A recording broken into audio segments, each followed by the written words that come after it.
Subscribe to our channel and press the bell icon to never miss an update. When you're aiming for that 99 percentile, you're not considering yourself against the average. You have to have a different benchmark for yourself.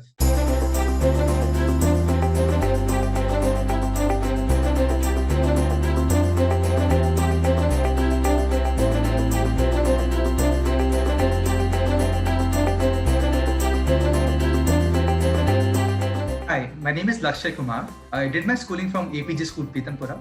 My 10th marks were 9.6 and 12th was 91%.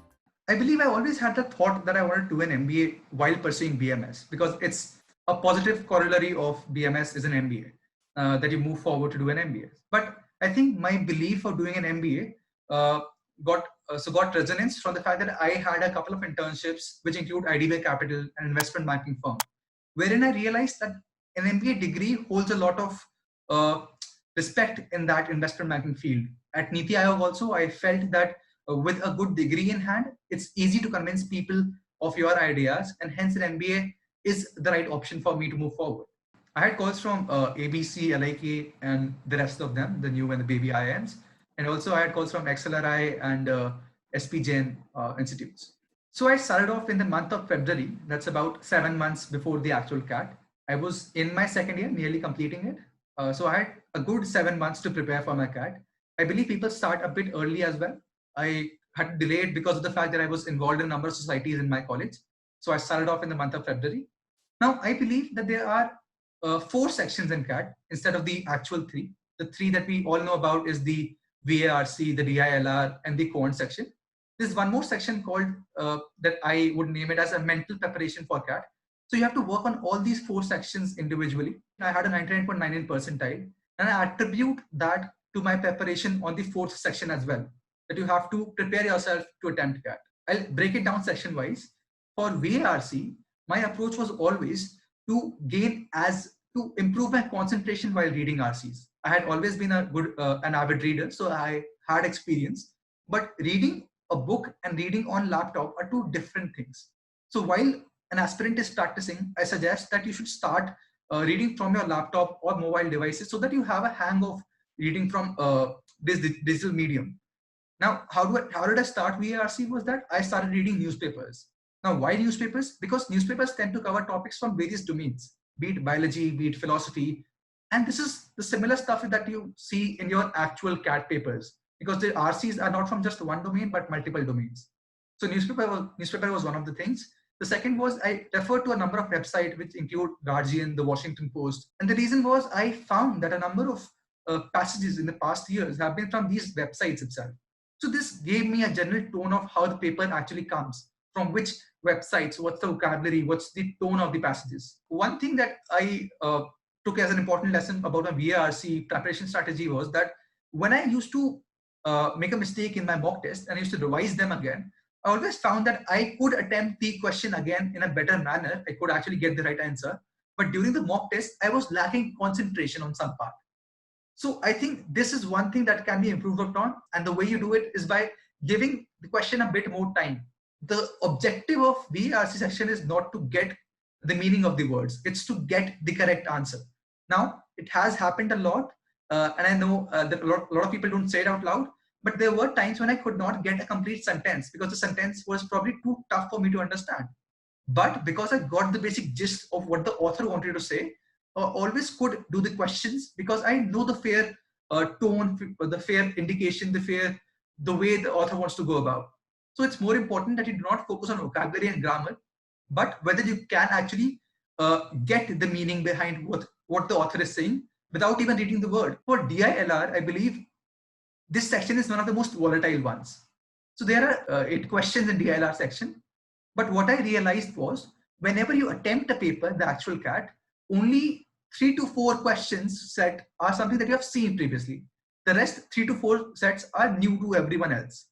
So essentially all your preparation for DILR is towards those 3-4 sets which you already have seen, so that you can probably do them a bit quicker than the rest.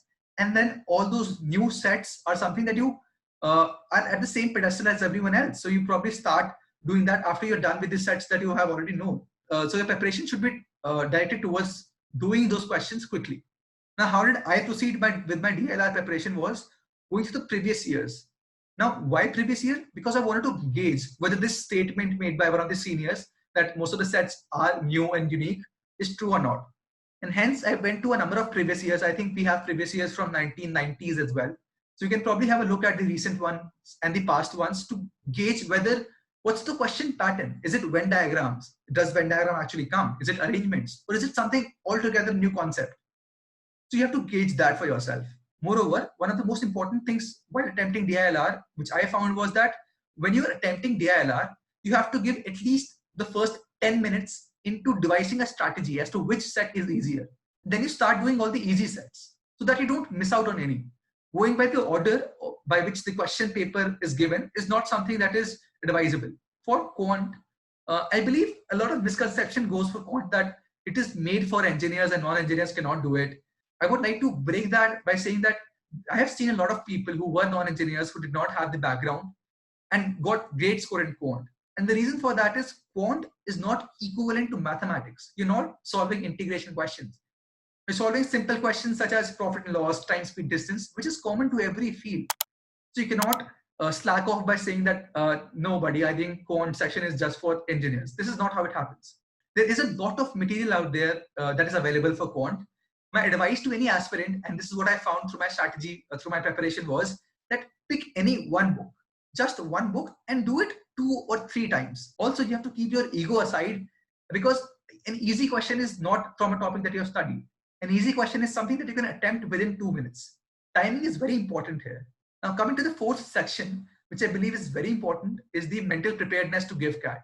So I gave a mock test every week so that I could at least gauge where I am right now, what are my strengths, what are my weaknesses. Then I worked on improving my weaknesses and keeping my strengths as the strengths. One important thing that I followed as well was that when I got my admit card, so I knew that my timing for tests would be from 2:30 p.m. to 5:30 p.m. So during the last month, that's about 30 days, I gave one mock test a day so that all those afternoon siesta, all those habits that you have during afternoon, you shift that to a more where your brain realizes that no, as soon as the clock strikes 2:30, you are in that mode of attempting a paper. So I think that is very important to keep yourself calm during the exam. This helps a lot. For quant, it was always that geometry was the arch nemesis of mine. Whenever I used to attempt any mock test, I used to feel that I could not complete my geometry section. There were questions which I could not do. But then I realized that if that section is troubling me right now, I can definitely improve upon it, but I don't need to do all the questions. Like, let's say there are 5 questions from geometry. I don't need to attempt all 5. What I realized was that I can probably stick to the 1 and 2 easy questions and then move on to the other questions that I find easier. I'm not saying that you have to leave the topic. What I'm saying is that you have to know the basics. You have to figure out which questions would be worth it by looking at how much time did you generally take. Let's say there's a question of finding height of a triangle. Now I know a couple of formulas for it, so it would be very quick for me. But let's say there's another question related to geometry, which takes a lot of time. So you have to be judicious about how you use your time on that strategy on that day. What is important here is that you as a CAT aspirant should do that question within the time frame of 1 to 2 minutes. So you need to know the tricks for it. You need to know what formulas are to be used. So that is why I suggest that you have to do the booklet twice and thrice so that you have those formulas and tricks in your mind. One more section which I felt I always had the fear of was the DILR section, the complete one, LR one, the LR section completely. That was because it was very volatile. I did not know what to prepare from. I did not know how to go about it. So what I realized for LR section was that every single one of us who is a CAT aspirant has the same fear, that LR questions are something that they have never seen before. But what you can probably do is that you can practice using those previous years wherein you get an idea. So what you can do for DILR and specific topics of quant, which you feel that you are not up to that level as your peers, is that you can look at the previous year of these topics. For geometry, you can look at the previous years. You can do that. For LR section, you can look at the previous years and complete that part, so that at least you know that if any question comes in the new CAT 2020, at least you would be aware of it if it has come previously. If it's a new question altogether, then everyone is at the same level. You can probably skip it or do the questions that you're more familiar with, but you would not be at a disadvantage. That is what I want to say. in these recent years, I think the platforms have developed a lot, the test providers, and they give you a lot of analysis as to the average time by every individual who has got it correct, what is the average accuracy.